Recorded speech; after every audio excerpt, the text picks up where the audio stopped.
औज़ुबिल्लाहिमिनश्शैतानिर्रजीम बिस्मिल्लाहिर्रहमानिर्रहीम। आज हम इस बात पे डिस्कस करेंगे कि किसी भी ज़ुबान का जो एक बुनियादी यूनिट है कम्युनिकेशन का या अबलाग का, वो है फ़िक्रा। इंग्लिश में इसको सेंटेंस कहते हैं। तो सेंटेंस की डेफिनेशन ये है कि sentence is a group of grammatically arranged and ordered words which convey complete meaning or idea by the speaker or the writer। यानी फ़िक्रा अल्फाज का ऐसा मजमूआ है जो ग्रामर के लिहाज से एक तरतीब दिया होता है और ये सुनने वाले या पढ़ने वाले को मुकम्मल तौर पे किसी ख्याल या आइडिया से रोशनास कराता है। तो प्राइमरी जो मकसद बुनियादी है सेंटेंस का, वो है अपने ख्यालात, फीलिंग्स, इमोशंस को दूसरों तक पहुंचाना।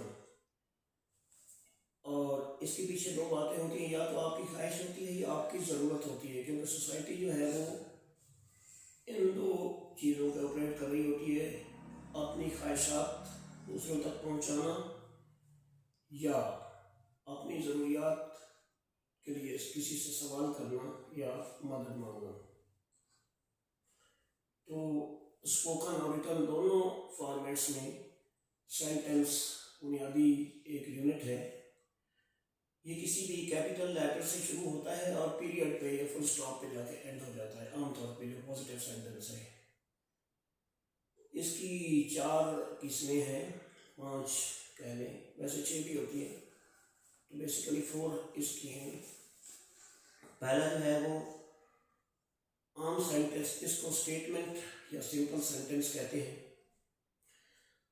दूसरा कॉम्प्लेक्स सेंटेंस है और कंपाउंड सेंटेंस है। इसी तरह से डिक्लेरेटिव, जैसे मैंने पहले कहा, बयानिया या जो स्टेटमेंट।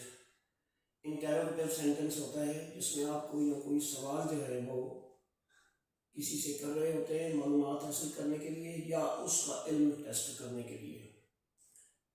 फिर इम्पेरेटिव सेंटेंसेस होते हैं जिसके अंदर आप किसी को या तो कमांड कर रहे होते हैं, यानी ऑर्डर दे रहे होते हैं, रिक्वेस्ट कर रहे होते हैं, अपॉलॉजी एक्सप्रेस कर रहे होते हैं।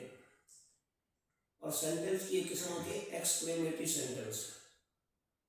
ये सेंटेंस जो है इसमें स्ट्रॉन्ग जो फीलिंग आपकी होती हैं या इमोशंस, उनको आप एक्सप्रेस करते हैं।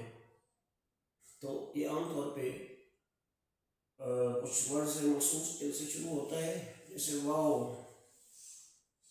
तो when you are wondering over something, हैरान होते हैं, या पीछे जो आप फील कर रहे होते हैं, बड़े स्ट्रॉन्ग इमोशंस होते हैं, उनकी एक्सप्रेशन में एक्सक्लेमेटरी सेंटेंसेस यूज होते हैं।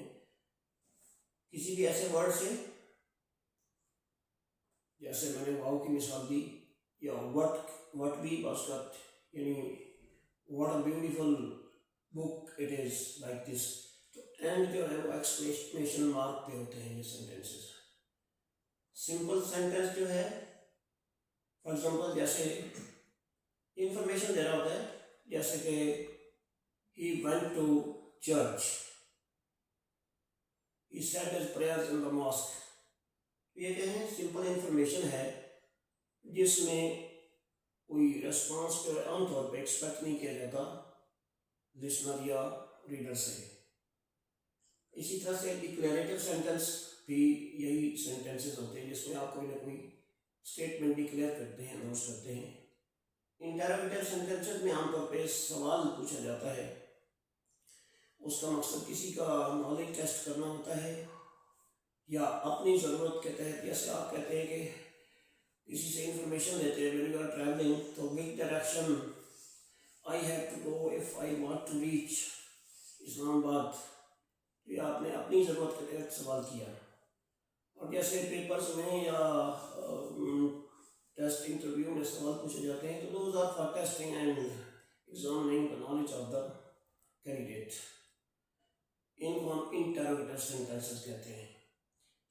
Imperative sentences, as I told you, are simply commands and apologies. जैसे कि इसमें आमतौर पे वर्ब शुरू में आ जाता है, जैसे go and fetch a glass of water, जाइए और ग्लास का एक जो है वो भर के पानी का ले आइए या पानी का ग्लास ले आइए। इसी तरह से एक्सक्लेमेटरी सेंटेंसेस में जैसे wow, what score you have got in this test, यानी हम उम्मीद नहीं कर रहे थे, या ये बहुत शानदार आपकी परफॉर्मेंस है, आपने बहुत अच्छे नंबर लिए। तो ये एक्सक्लेमेटरी सेंटेंसेस होते हैं। तो अगली वीडियो में इंशाल्लाह हम इनकी तफसील में जाएंगे और एग्जांपल्स भी जो है वो आपको देकर समझाएंगे। तो आज के लिए इतना ही काफ़ी है।